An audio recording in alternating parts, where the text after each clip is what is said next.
Via Piai, ma questa è la strada vecchia, precisa un residente di Serravalle. È al civico 78 di questa via antica di Vittorio Veneto che abitava Annalisa Valente, 68 anni, morta tragicamente in autostrada, schiacciata nella vettura dove viaggiava con il marito Guido Rova.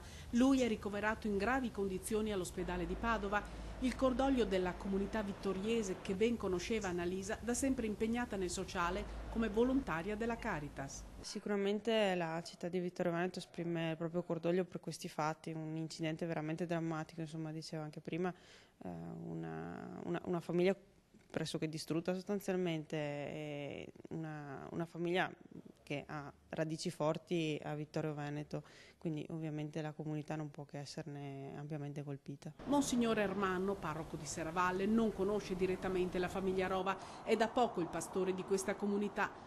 A parte il dolore e lo sconcerto per quanto accaduto, non posso che pregare, dice, è la vicina di casa che meglio dipinge la sfortunata signora Annalisa. A me mi manca come che mi mancasse la mamma, brava, buona in tutti i sensi, e aiutava a tutti, aiutava se qualcuno aveva bisogno, lei era sempre pronta di aiutarla. Una vita dedicata al lavoro e alla famiglia, quella di Annalisa Valente, 3 figli e tanta dedizione verso il prossimo. Aveva detto ad una vicina che si assentava con il marito per qualche giorno. Si sarebbero sentite per l'ennesima iniziativa di solidarietà al suo rientro, ma il destino l'aspettava allo svincolo della A13, direzione Padova-Venezia.